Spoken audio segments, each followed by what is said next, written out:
Del Lago. The lake is still. Leon stands on a wooden dock staring at water that doesn't look right. Too dark, too flat, like something underneath is holding it in place. Then a body drops from above. A cop, gutted and dangling from a rope. Leon turns back to the water, and the water moves. Del Lago is the first boss in Resident Evil 4, and Capcom made a deliberate choice putting it here. You're alone, you're on a boat you can barely steer, and beneath you is something the size of a city bus with a mouth wide enough to swallow the boat whole. The name means "of the lake" in Spanish. Not a name, really, a description. This thing doesn't have an identity, it has a location. Biologically, Del Lago is a salamander, an amphibian pushed to impossible scale by plaga infection. In real-world biology, amphibians are among the most sensitive organisms to parasitic manipulation. Riberoia ondatrae, a trematode parasite, causes grotesque limb deformities in frogs. Extra legs, missing legs, legs growing from the abdomen. The parasite doesn't care about the frog's mobility. It cares about making the frog easy to catch by the next predator in its life cycle. Del Lago follows the same principle but inverted. Instead of making the host vulnerable, the plaga made it enormous, an apex predator with no natural competition in a landlocked lake. The fight is entirely on water. You're dragged behind the boat by a harpoon line, throwing spears while dodging debris. The boat controls are sluggish by design. Capcom wanted you to feel the drag, the weight, the helplessness of fighting something that owns the terrain. Del Lago doesn't come to you, it pulls you to it. Fall off the boat, and there's a grab animation where the creature swallows Leon whole. No health bar matters. The water was never your territory. Del Lago is the game's first statement about what Las Plagas can do when it escapes the human body entirely. Every ganado you've fought up to this point was a person, recognizable, humanoid, understandable. Del Lago is none of those things. It is the parasite applied to a completely different biological chassis, and the result is something that doesn't belong in a Resident Evil game. That's the point. The rules just changed, and you're floating on top of the proof. E. El Gigante. Genetically, El Gigante is a ganado, a human being. The same parasite, the same infection. The only difference is that no one intervened. The plaga growth was never stopped. It consumed the host and rebuilt the body at a scale the original architecture was never designed to support.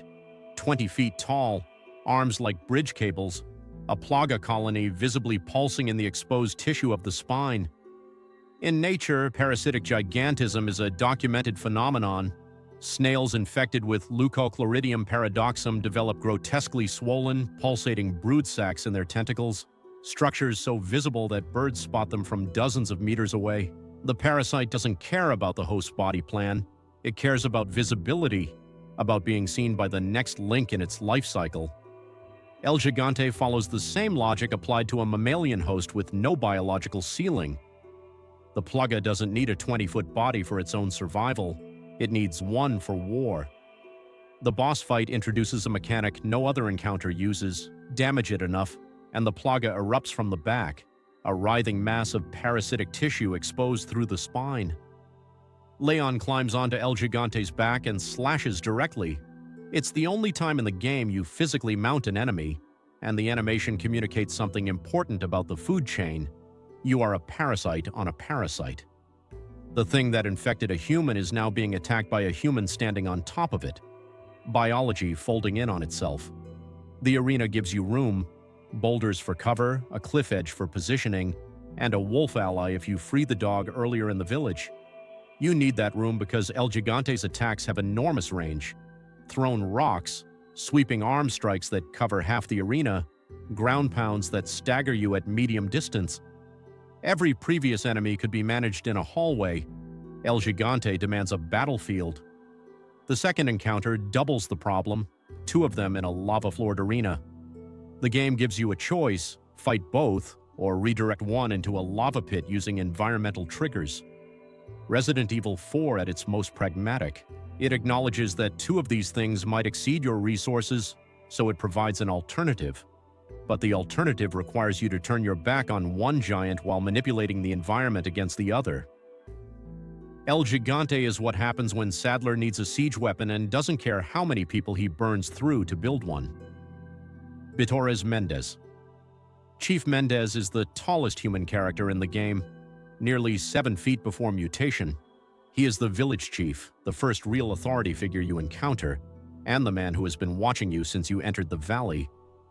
Every trap the Ganados set, every ambush in every barn and farmhouse, Mendez was behind it. He is Sadler's regional commander, and he runs the village the way a warden runs a prison. When you finally fight him, it's in a burning barn. The structure is collapsing around you, timbers falling, fire spreading, the ceiling caving in. Time is an enemy alongside the mutation, and then Mendez transforms, his plaga activates and his spine extends. The body splits at the waist, creating a centipede-like upper half that suspends itself from the rafters, while the legs stay rooted to the ground. He becomes 2 creatures connected by a segmented insectoid bridge of tissue, swinging from beam to beam overhead, swiping down at you with arms that now reach across the room. The design was directly inspired by Junji Ito's body horror manga, particularly the distortion of human anatomy into shapes that are almost insectoid but not quite. That uncanny zone where you can still see the person inside the monster. The fight has 2 phases. In the first, Mendez is grounded, enormous, using brute force. In the second, the lower half breaks off and the upper body becomes a ceiling-crawling predator. This phase shift is important because it forces you to completely change your spatial awareness. You've been trained to watch ground level. Now the threat is above you, swinging between burning rafters that are actively disintegrating. The arena is shrinking in real time. In parasitology, the centipede-like body plan isn't random. Many parasites that affect the nervous system produce elongated, segmented structures, tapeworms being the most familiar example. The plaga took Mendez's spine and extended it the way a tapeworm extends its proglottids, segment by segment, each one a semi-autonomous unit of the colony. Mendez didn't just mutate, he unfolded. He drops his false eye when he dies, a glass prosthetic worth a fortune at the merchant. Even in death, the village chief has something valuable inside him. The parasite took his body. The game lets you take what's left. Verdugo Salazar's right hand, literally. Verdugo is introduced as one of 2 hooded bodyguards flanking the Castellan, and when Salazar sends it after you, it drops the robe and reveals what's underneath. A fusion of human and insect, armored in black chitin, with a segmented tail that ends in a blade capable of punching through sheet metal. The name means executioner in Spanish, and that's the design philosophy in one word. Verdugo isn't a fight, it's a chase. It stalks you through a series of underground corridors and sewer tunnels with one goal: close the distance and kill you before you can find a way out. It's faster than you. It can move through spaces you can't track. And its attacks hit hard enough that 2 or 3 connections will end the fight regardless of your health upgrades. The only effective strategy is liquid nitrogen. There are canisters placed throughout the arena that, when triggered, freeze Verdugo long enough for conventional weapons to deal real damage. Without the nitrogen, your bullets barely scratch the chitin. This is Capcom teaching you something that becomes critical later in the game. Not everything in Resident Evil 4 can be solved with firepower. Some enemies require the environment. Some enemies require patience. Verdugo requires both. In real biology, the insect-human hybrid has a disturbing precedent in parasitoid wasps. Emerald cockroach wasps inject venom directly into a cockroach's brain, hijacking its motor control and turning it into a living nursery for the wasp's larvae. The host is alive. The host can walk. But the host has no say in where it goes or what happens next. Verdugo is the plaga's version of that relationship pushed to a visible extreme.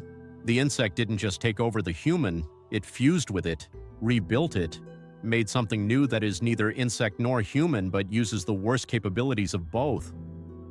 Verdugo is also optional. You can survive the encounter by simply running, dodging, and reaching the elevator. Capcom gave you the choice: fight a nightmare for loot and satisfaction, or escape with your life and nothing else.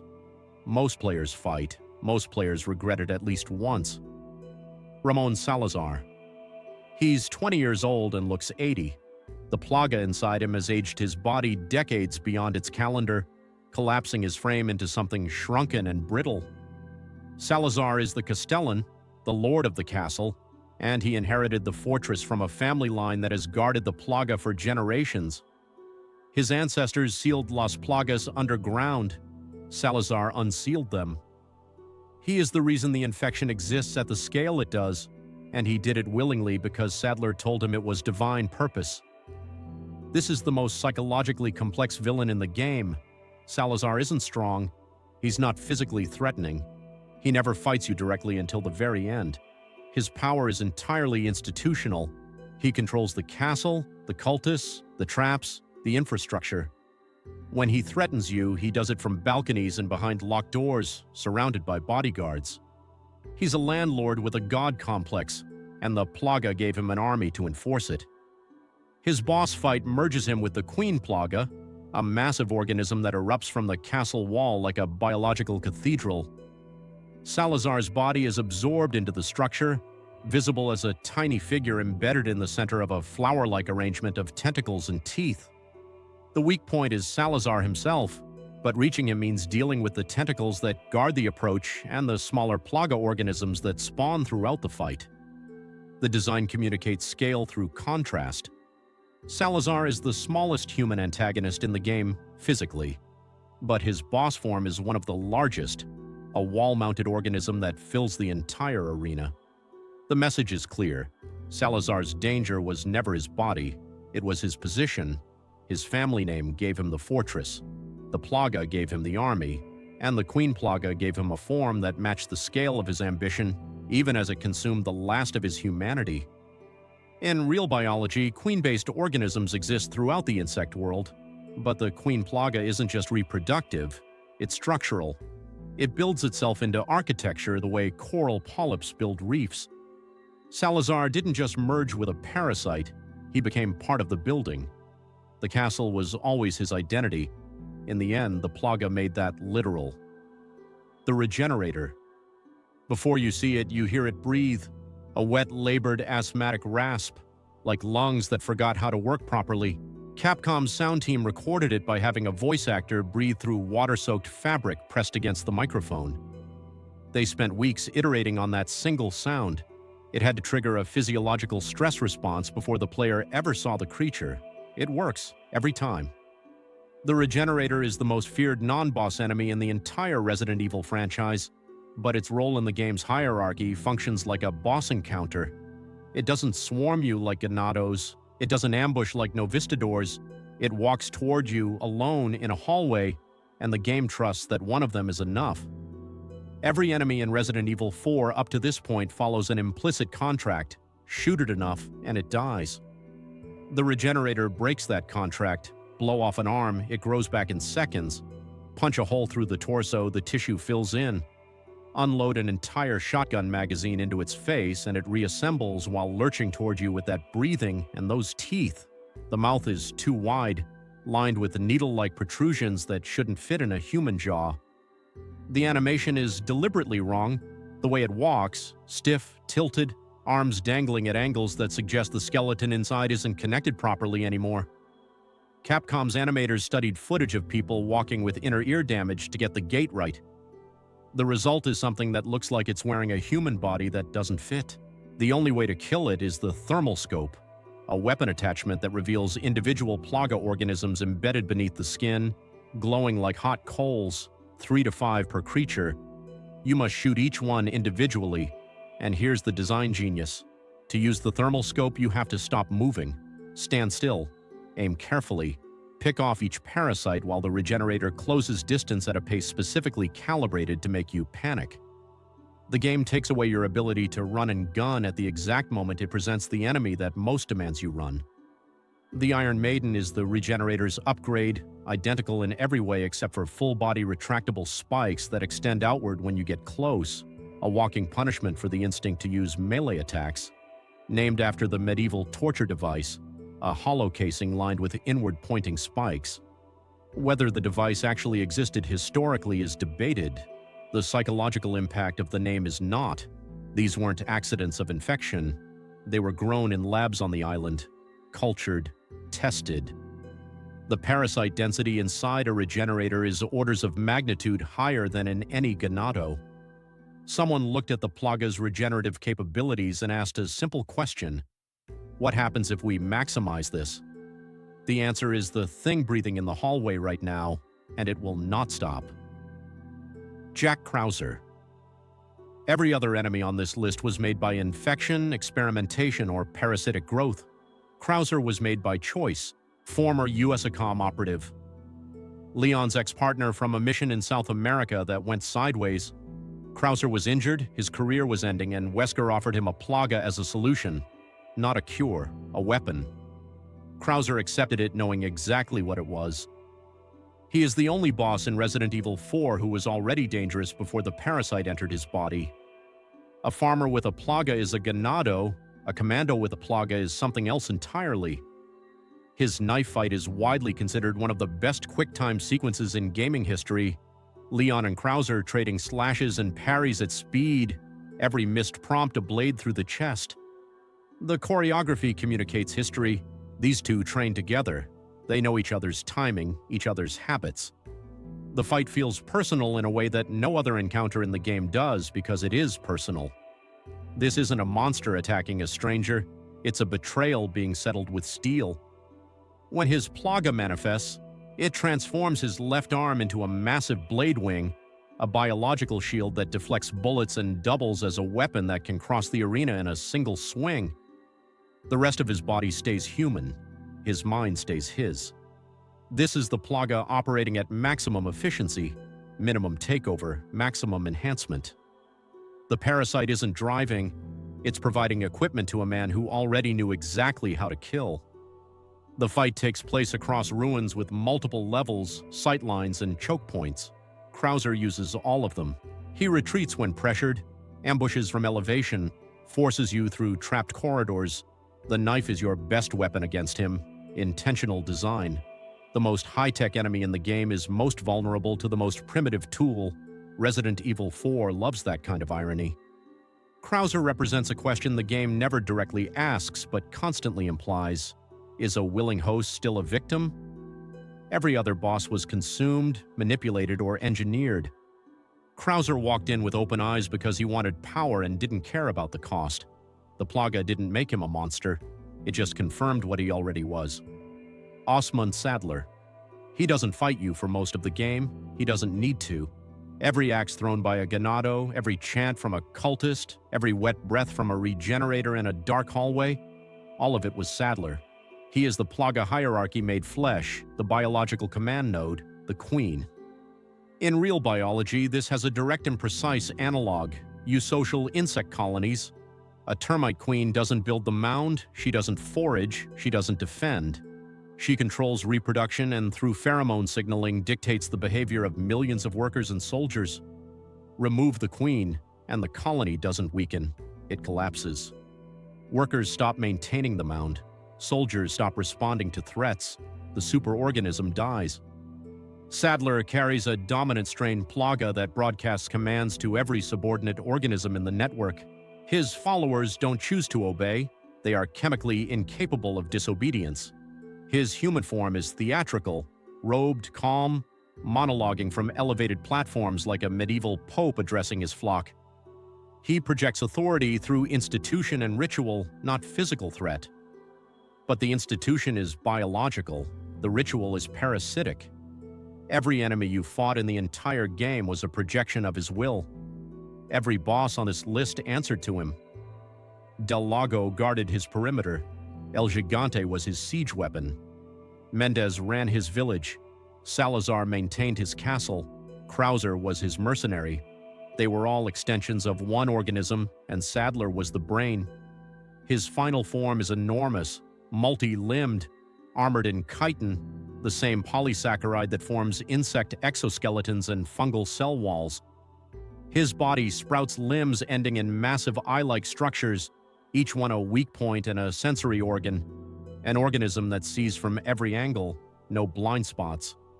The exposed eyes taunt you, hit me here, but get close enough to try.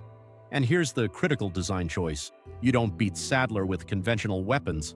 You can damage him, stagger him, target his weak points, But the killing blow comes from a rocket launcher thrown by Ada Wong in a moment of scripted spectacle. Capcom understood that a final boss should feel like an event, not a war of attrition. After 12 hours of scrounging ammunition and upgrading weapons one notch at a time, the game hands you a one-shot solution and says, "End it." Sadler is the answer to the question the entire game has been building toward. What happens when the parasite doesn't just infect the body but replaces it entirely? The host is gone. The human identity is gone. What remains is pure Plaga, ancient, intelligent, and fully in control. He is not a man with a parasite. He is a parasite that remembers being a man. And when Sadler falls, everything falls with him. Every Ganado stops moving, every cultist drops. Every manufactured horror across the village, the castle, and the island goes dark in the same instant. The pyramid collapses, not because you destroyed an army, but because you destroyed the signal that held the army together. It was never a pyramid of stone. It was a pyramid of nerve signals, and you just killed the brain.